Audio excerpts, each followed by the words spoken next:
तो नमस्कार दोस्तों, आज इंडियन ओवरसीज़ बैंक ने अपने Q2 के रिजल्ट्स को पब्लिश कर दिया है और यहाँ पे देखें तो बहुत अच्छे रिजल्ट्स आए हैं। बैंक ने अपने रिवेन्यूज़ को भी अच्छे से इंक्रीज़ किया है और साथ साथ बैंक का प्रॉफिट भी काफ़ी हाई हुआ है इस क्वार्टर के अंदर। अब हम बात करते हैं नंबर्स की। तो इस क्वार्टर में बैंक के रिवेन्यूज़ आए हैं 4,718 करोड़ रुपये, जबकि पिछले क्वार्टर में 4,435 करोड़ थे और पिछले साल के सितंबर 2021 के क्वार्टर में बैंक के रेवेन्यू 4,254 करोड़ थे। और यहाँ हम चेक करें तो क्वार्टर बेस पे बैंक के रेवेन्यूज़ में 6% की इंक्रीमेंट मिली है और ईयर ऑन ईयर बेस पे देखें तो बैंक के रेवेन्यू 11% से इंक्रीज़ हुए हैं। उसके बाद बात करें नेट इंटरेस्ट इनकम की, तो इस क्वार्टर में बैंक की नेट इंटरेस्ट इनकम भी इंक्रीज़ हुई है और इस क्वार्टर में बैंक की नेट इंटरेस्ट इनकम आई है 1954 करोड़ रुपये, जबकि पिछले क्वार्टर में 1754 करोड़ थी और पिछले साल के सितंबर 2021 के क्वार्टर में बैंक की नेट इंटरेस्ट इनकम 1632 करोड़ रुपए थी और इसमें भी 11% ग्रोथ आई है क्वार्टर बेस पे।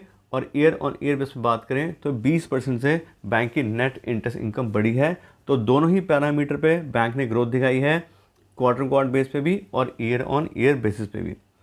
उसके बाद बात करें बैंक के नेट प्रॉफिट की, तो इस क्वार्टर में बैंक का नेट प्रॉफिट आया 501 करोड़ रुपए का, जबकि पिछले क्वार्टर में 392 करोड़ था और पिछले साल के सितंबर 2021 क्वार्टर में बैंक का नेट प्रॉफिट 376 करोड़ था। और यहाँ पे चेक करें तो क्वार्टर बेस पे 28% इंक्रीज़ हुआ है बैंक का नेट प्रॉफिट और ईयर ऑन ईयर बेसिस पे भी ये 33% इंक्रीज़ हुआ है। ऐसी हम बात करें बैंक के अर्निंग पर शेयर की, तो इस क्वार्टर बैंक की अर्निंग पर शेयर आ रही है 27 पैसे पर शेयर की, जबकि पिछले क्वार्टर में 21 पैसे पर शेयर थी और पिछले साल के सितंबर 2021 क्वार्टर में बैंक की अर्निंग पर शेयर 20 पैसे पर शेयर थी। यहाँ पे भी 29% ग्रोथ मिली है क्वार्टर बेस पे और 35% ग्रोथ मिली है ईयर ऑन ईयर बेसिस पे बैंक के अर्निंग पर शेयर में। तो यहाँ पे देखें तो सारे ही पैरामीटर पे बैंक ने ग्रोथ दिखाई है, रिवेन्यू से लेके नेट प्रॉफिट तक सारी चीज़ें काफ़ी अच्छे से इंक्रीज़ हुई हैं। तो काफ़ी अच्छे रिजल्ट्स बैंक के आए हैं।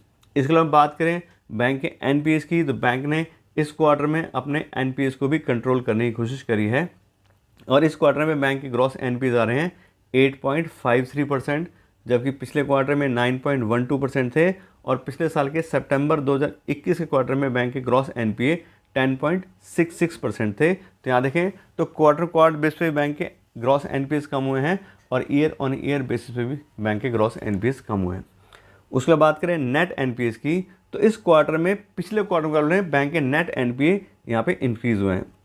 इस क्वार्टर बैंक के नेट एनपीएस आ रहे हैं 2.56%, जबकि पिछले क्वार्टर में 2.43% थे और पिछले साल के सितंबर 2021 क्वार्टर में बैंक के नेट एनपीएस 2.77% थे। तो क्वार्टर बेस पे इंक्रीज़ हुए हैं, लेकिन ईयर ऑन ईयर बेस पे देखें तो इसमें अभी भी कमी आई है। तो ये तो हो गई रिजल्ट्स की बात। अब बात करते हैं बैंक के शेयर प्राइस की और साथ साथ बैंक का जो हमारा पी/ई है और बैंक के जो हमारे वैल्यूशन है उसका क्या चल रहा है। तो यहाँ पे देखें तो सैटरडे का 5 तारीख का जो बैंक का शेयर प्राइस है वो है 22 रुपये का और साथ साथ इसकी जो प्राइस बाय अर्निंग रेशियो है वो भी 22 ही चल रही है। और साथ साथ बैंक को जो मेनली वैल्यू किया जाता है वो किया जाता है प्राइस टू बुक वैल्यू पे कि बैंक का प्राइस कितना है, उसकी बुक वैल्यू कितनी है, उसके हिसाब से देखें तो बैंक की प्राइस टू बुक वैल्यू 1.78 आ रही है।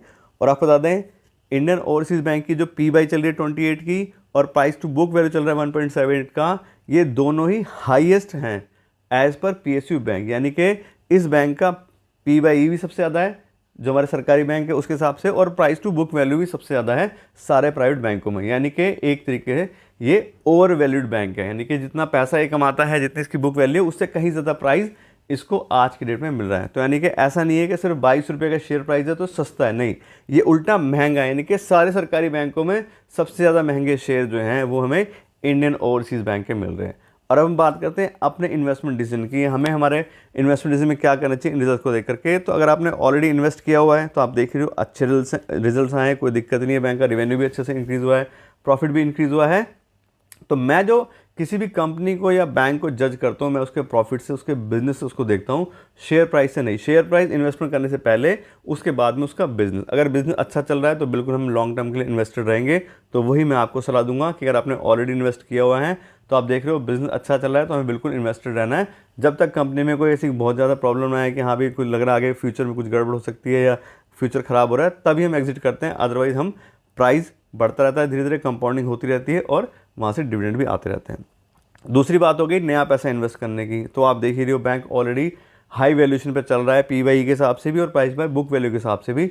तो नया पैसा इन्वेस्ट करने का बिल्कुल भी अभी सही टाइम नहीं है इस बैंक के अंदर। उसके लिए हमें वेट करना चाहिए कि प्राइस टू बुक वैल्यू और थोड़ा प्राइस कम आए, तब हम इसमें एंट्री लेंगे। अदरवाइज हम कोई और बैंक चूज़ कर सकते हैं और कंपनी देख सकते हैं, बहुत सारी चीज़ें अवेलेबल है स्टॉक मार्केट के अंदर, हम वहाँ अपना पैसा इन्वेस्ट कर सकते हैं, ज़्यादा रिस्क लेने की हमें ज़रूरत नहीं है।